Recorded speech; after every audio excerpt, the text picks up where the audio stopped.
കുട്ടികളിലെ വിരശല്യം കാരണം നിങ്ങൾ ബുദ്ധിമുട്ടുകയാണോ? മരുന്നുകൾ കൊടുത്തിട്ടും വീണ്ടും വിരകൾ വരുന്നുണ്ടോ? എങ്കിൽ മരുന്ന് കൊടുക്കുമ്പോൾ നിങ്ങൾ വരുത്തുന്ന വലിയൊരു തെറ്റാണ് ഇവയ്ക്ക് കാരണം. ഈ പ്രശ്നം എന്നേക്കുമായി മാറ്റാൻ സഹായിക്കുന്ന ചികിത്സയും ആയുർവേദ പ്രതിവിധികളും ഒപ്പം മരുന്ന് കൊടുക്കുമ്പോൾ നിർബന്ധമായും ശ്രദ്ധിക്കേണ്ട കാര്യങ്ങളും വളരെ ലളിതമായി ഇന്ന് ചർച്ച ചെയ്യുന്നു. വീഡിയോ മുഴുവൻ കാണുക. പോകാം വീഡിയോയിലേക്ക്.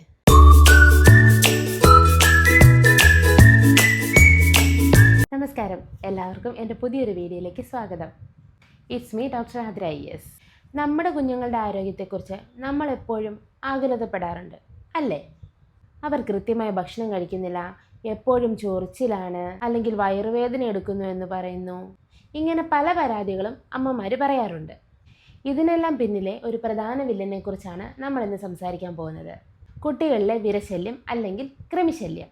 പലരും വിചാരിക്കാറുണ്ട് ഇതൊരു ചെറിയ പ്രശ്നമല്ലേ എന്ന്. എന്നാൽ കുട്ടികളുടെ ശാരീരികവും മാനസികവുമായിട്ടുള്ള വളർച്ചയെ പോലും ഇത് ബാധിക്കും.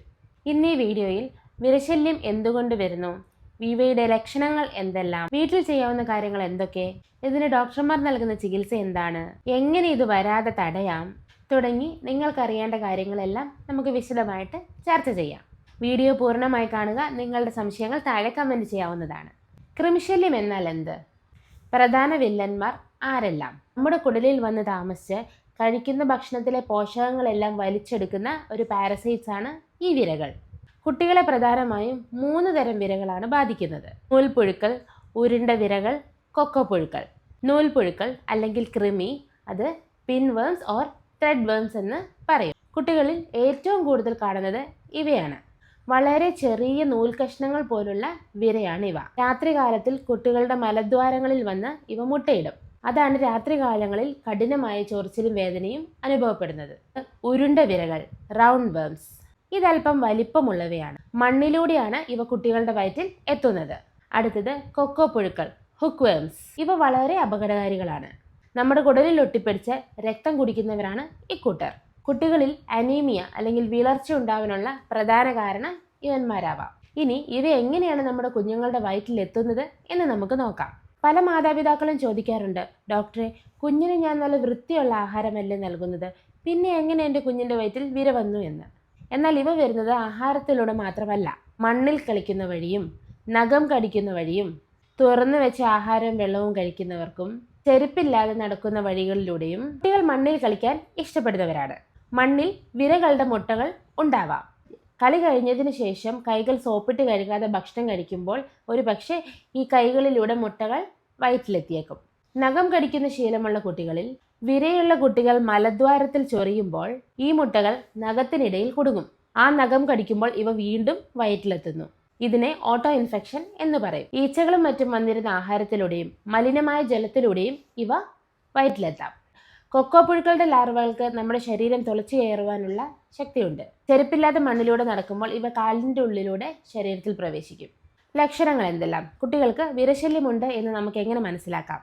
ശ്രദ്ധിക്കുക, നിങ്ങളുടെ കുട്ടിക്ക് ഈ താഴെ പറയുന്ന ലക്ഷണങ്ങൾ ഉണ്ടെങ്കിൽ വിരശല്യം ഉണ്ടാവാനാണ് സാധ്യത. രാത്രികാലങ്ങളിലെ ചൊറിച്ചിൽ. രാത്രി കുട്ടി ഉറക്കത്തിൽ അസ്വസ്ഥത കാണിക്കുകയും മലദ്വാരത്തിന് ചുറ്റും ചൊറിയുകയും. കൃമികൾ രാത്രിയിൽ മുട്ടയിടാൻ പുറത്തു വരുന്നത് കൊണ്ടാണ് ഇങ്ങനെ സംഭവിക്കുന്നത്. ഇത് കുട്ടികളുടെ ഉറക്കം നഷ്ടപ്പെടുത്തും.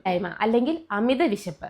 ചില കുട്ടികൾക്ക് ഒട്ടും വിശപ്പ് കാണില്ല, എത്ര കഴിച്ചാലും തടി വെക്കത്തില്ല, എപ്പോഴും വിശപ്പാണെന്ന് പറയുകയും ചെയ്യും. കാരണം കുട്ടി കഴിക്കുന്ന ഭക്ഷണത്തിന്റെ പോഷകങ്ങളെല്ലാം വിരകളാണ് കഴിക്കുന്നത്. വേദനയും ഛർദിയും. പലപ്പോഴും പൊക്കിളിന് ചുറ്റുമായിട്ടും വിട്ടുമാറാത്ത വയറുവേദന വരിക. വിളർച്ചയും ക്ഷീണവും, അനീമിക്. കുട്ടി വിളറി വെളുത്തിരിക്കുക, എപ്പോഴും ക്ഷീണം, പഠനത്തിൽ ശ്രദ്ധ കുറവ്. മലത്തിൽ വിരകളെ കാണുന്നു.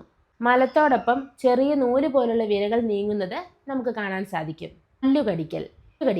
ചില കുട്ടികൾ ഉറക്കത്തിൽ പല്ല് കടിക്കാറുണ്ട്. ഇത് വിരശല്യം കൊണ്ട് മാത്രമല്ലെങ്കിലും ഒരു പ്രധാന ലക്ഷണമായിട്ട് ഇവ കണക്കാക്കാറുണ്ട്. ചികിത്സയും പ്രതിരോധവും എങ്ങനെയാണെന്ന് നോക്കാം. വിരശല്യത്തിന് വളരെ ഫലപ്രദമായിട്ടുള്ള ഡീവേമിംഗ് ഗുളികകളും സിറപ്പുകളും ലഭ്യമാണ്. മരുന്ന് കഴിക്കുമ്പോൾ ഒരു പ്രധാന കാര്യം ശ്രദ്ധിക്കണം. കുട്ടി മാത്രം മരുന്ന് കഴിച്ചാൽ പോരാ, വീട്ടിലുള്ള മുതിർന്നവരെല്ലാവരും അന്നേ ദിവസം മരുന്ന് കഴിച്ചിരിക്കണം. കുട്ടികളിൽ നിന്നും മുതിർന്നവരിലേക്ക് ഈ കൃമി പകർച്ച ഉണ്ടാവാനുള്ള സാധ്യതയുണ്ട്. സാധാരണയായിട്ട് 6 മാസത്തിലൊരിക്കൽ ഇങ്ങനെ ഡീവേമിംഗ് ചെയ്യുന്നതാണ് ഏറ്റവും ഉത്തമം. ഇനി വീട്ടിൽ ശ്രദ്ധിക്കേണ്ട കാര്യങ്ങൾ, എന്തൊക്കെ പ്രിവെൻഷൻ ടിപ്സ് ആണ് നമ്മൾ വീട്ടിലെടുക്കേണ്ടത് എന്ന് നോക്കാം. നഖങ്ങൾ വെട്ടി വൃത്തിയാക്കുക. കുട്ടികളുടെ നഖങ്ങൾ എപ്പോഴും ചെറുതായി മുറിച്ചു നിർത്തുക. കൈ കഴുകൽ നിർബന്ധമാക്കുക. ആഹാരം കഴിക്കുന്നതിന് മുൻപും ടോയ്ലറ്റ് പോയതിനു ശേഷവും സോപ്പിട്ട് നന്നായി കൈ കഴുകുവാനായിട്ട് കുട്ടീനെ ശീലിപ്പിക്കുക. ചെരുപ്പ് ധരിക്കുക. പുറത്തിറങ്ങുമ്പോൾ കുട്ടികൾ ചെരുപ്പ് ധരിക്കുന്നു എന്ന് ഉറപ്പുവരുത്തുക. തുണികൾ തിളച്ച വെള്ളത്തിൽ കഴുകിയെടുക്കുക. ശല്യമുള്ള കുട്ടികളുടെ അടിവസ്ത്രങ്ങളും ബെഡ്ഷീറ്റും എല്ലാം തിളച്ച വെള്ളത്തിൽ കഴുകി വെയിലത്തിട്ട് ഉണക്കിയെടുക്കണം. പച്ചക്കറികൾ നന്നായി കഴുകുക. പച്ചക്കറികളും പഴങ്ങളും നന്നായി കഴുകിയ ശേഷം മാത്രം ഉപയോഗിക്കുക. തിളപ്പിച്ചാറിയ വെള്ളം മാത്രം കുടിക്കുക. ഇനി ഒരു പ്രധാനപ്പെട്ട കാര്യം പറഞ്ഞു തരാം. വിരശല്യത്തിനായിട്ട് 6 മാസം കൂടുമ്പോൾ ഡിവേമിങ്ങിന്റെ ഗുളികയോ സിറപ്പോ കഴിക്കണമെന്ന്. പക്ഷേ എല്ലാവർക്കും അറിയത്തില്ലാത്ത ഒരു കാര്യമുണ്ട്. ഇന്ന് ഒരു ഗുളിക കഴിച്ചിട്ടുണ്ടെങ്കിൽ അടുത്ത 14 ദിവസം കഴിയുമ്പോൾ വീണ്ടും അതേ ഡോസിൽ ഒരു ഗുളികയും കൂടെ കഴിക്കേണ്ടതാണ്. അതായത് സാധാരണമായ വിരശല്യത്തിനുള്ള മരുന്ന് കഴിച്ചിട്ടുണ്ടെങ്കിൽ വിരകളുടെ കൃത്യമായിട്ടുള്ള ലൈഫ് സൈക്കിൾ കണക്കിലെടുത്ത് 14 ദിവസം, അതായത് കൃത്യമായി പറഞ്ഞാൽ 2 ആഴ്ചക്കകം ഒരു ഡോസ് കൂടി വീണ്ടും കഴിക്കേണ്ടതാണ്. ഇനി ഇതിന്റെ പ്രധാന കാരണം എന്താണെന്ന് നമുക്ക് നോക്കാം. ആദ്യത്തെ ഡോസ് നമ്മുടെ ശരീരത്തിൽ പൂർണ്ണ വളർച്ചയെത്തിയ കൃമികളെയും വിരകളെയും മാത്രമേ ഇവ നശിപ്പിക്കുകയുള്ളൂ. എന്നാൽ ഇവ ഇട്ടിട്ടുള്ള മുട്ടകളെ ഇവ നശിപ്പിക്കുവാൻ സാധിക്കില്ല. 14 ദിവസത്തിന് ശേഷം, അതായത് 2ാമത്തെ ഡോസ് കഴിക്കുന്നതോടുകൂടി ആദ്യത്തെ ഡോസ് കഴിച്ച സമയത്തുണ്ടായിട്ടുള്ള മുട്ടകൾ വിരിഞ്ഞ് പുതിയ വിരകളാകാൻ ഏകദേശം 2 ആഴ്ച എടുക്കും. ഈ പുതിയ വിരകൾ വീണ്ടും മുട്ടയിട്ട് പെരുകുന്നതിന് മുൻപ് അവയെ പൂർണ്ണമായിട്ട് നശിപ്പിക്കുവാനാണ് ഈ 2ാമത്തെ ഡോസ്, അതായത് 14 ദിവസത്തിന് ശേഷം ഒരു ഡോസും കൂടി എടുക്കുന്നത്. ഇവ അങ്ങനെ തന്നെ. ഇതിന്റെ കാരണം എന്താണെന്നും ആർക്കും അറിയില്ല. നമ്മൾ കേട്ടിട്ടുണ്ട് ഒരു ഡോസ് കഴിച്ചു 14 ദിവസത്തിന് ശേഷം കഴിക്കണമെന്ന്. പക്ഷെ എങ്ങനെയാണെങ്കിലും ചിലരെല്ലാം ഇത് വിട്ടുപോകാറാണ് പതിവ്. ഒരു ഡോസ് എടുത്തല്ലോ, ഇനി എന്തിന് അടുത്ത ഡോസ് എടുക്കണം എന്ന് ചിന്തിച്ച് എല്ലാവരും ഇത് വിട്ടുപോകാറാണ് പതിവ്. പക്ഷേ ഇതാണ് ഇതിൻ്റെ പ്രധാന കാരണം. അതുകൊണ്ടാണ് കുട്ടികളിൽ ഈ വിരശല്യം ഇങ്ങനെ മാറാതെ ഇങ്ങനെ വന്ന് നിന്ന് പോകുന്നത്. മുതിർന്നവർക്കും ഇത് ബാധകമാണ്. പ്രധാന കാര്യം, ഡോക്ടറുടെ നിർദ്ദേശപ്രകാരം മാത്രമേ ഈ മരുന്നുകൾ കഴിക്കാവൂ. അതായത് കുട്ടിയുടെ വളർച്ച, തൂക്കം ഇതിനെല്ലാം അനുസരിച്ചാണ് ഇതിൻ്റെ ഡോസും ക്രമീകരിച്ചിരിക്കുന്നത്. ആയുർവേദത്തിൽ കൃമിശല്യം അകറ്റാൻ ഏറ്റവും കൂടുതലായിട്ട് ഉപയോഗിക്കുന്നത് വിടങ്കയാണ്. വിടങ്കാരിഷ്ടം, കൃമിഗ്നവടി, കൃമിശോധക വടി ഇവയെല്ലാമാണ്. ഇവയും കുട്ടിയുടെ പ്രായവും ശാരീരിക അവസ്ഥയും അനുസരിച്ച് ഡോസ് മാറ്റി മറിച്ചുമാണ് കൊടുക്കുന്നത്. അതുകൊണ്ട് ഇവയെല്ലാം ഒരു ഡോക്ടറുടെ നിർദ്ദേശപ്രകാരം മാത്രം കഴിക്കുക. ഇനി പ്രധാനമായിട്ടും വീട്ടിൽ ചെയ്യാൻ പറ്റുന്ന വളരെ ലളിതമായ ആയുർവേദ വിധികൾ പറഞ്ഞു തരാം. വിഴാലരി, ഇവയാണ് വിടങ്ക. വിടങ്കിയാണ് കൃമി പോകാനുള്ള ഒറ്റമൂലി. വിഴാലരി പൊടിച്ച് 1/2 ടീസ്പൂൺ തേനിൽ ചാരിച്ച് രാവിലെ വെറും വയറ്റിൽ കഴിക്കുന്നത് വളരെ ഉത്തമമാണ്. വേപ്പില അല്ലെങ്കിൽ വേപ്പിൻ പട്ട, അപ്പം വേപ്പില അരച്ച് ഒരു നെല്ലിക്ക വലുപ്പത്തിൽ ഉരുട്ടി രാവിലെ വെറും വയറ്റിൽ കഴിക്കുന്നത് വളരെ ഉത്തമമാണ്. പപ്പായക്കുരു, ഉണക്കിയ പപ്പായക്കുരു പൊടിച്ച് തേനിലോ ചെറു ചൂടുവെള്ളത്തിലോ കലക്കി കുടിക്കുന്നതും കൃമിശല്യം തടയാൻ വളരെ ഉത്തമമാണ്. വെളുത്തുള്ളി ചതച്ച് പാലിൽ തിളപ്പിച്ച് കുടിക്കുന്നത് കൃമിശല്യം അകറ്റാൻ വളരെ നല്ലതാണ്. തുളസിയില നീര്, 1 ടീസ്പൂൺ തുളസിയില നീരിൽ സമം തേനും ചേർത്ത് കഴിക്കുന്നതും വിരശല്യം അകറ്റാൻ വളരെ നല്ലതാണ്. ഇവയെല്ലാം കഴിക്കുമ്പോൾ മധുരം, പാല്, തൈര്, മാംസാഹാരം, കട്ടിപ്പലഹാരങ്ങൾ എന്നിവയെല്ലാം ഉപേക്ഷിക്കുന്നത് നല്ലതാണ്. കയ്പ്, എരിവ്, പുളി എന്നീ രസങ്ങൾ ഭക്ഷണത്തിൽ ചേർക്കുന്നതും കൃമിശല്യം അകറ്റാൻ വളരെ നല്ലതാണ്. അപ്പോൾ പ്രിയപ്പെട്ട മാതാപിതാക്കളെ, കുട്ടികളിലെ വിരശല്യം നമ്മൾ വിചാരിക്കുന്നതിൽ കൂടുതൽ എളുപ്പത്തിൽ ഇത് തടയാൻ സാധിക്കുന്നതാണ്. ഒരല്പം ശുചിത്വവും കൃത്യസമയത്തുള്ള ഡിവേമിങ്ങും ഉണ്ടെങ്കിൽ നമ്മുടെ കുഞ്ഞുങ്ങളെ ഈ വില്ലനിൽ നിന്നും രക്ഷിക്കാം. അവരുടെ വളർച്ചയും ആരോഗ്യവും ഉറപ്പുവരുത്താം.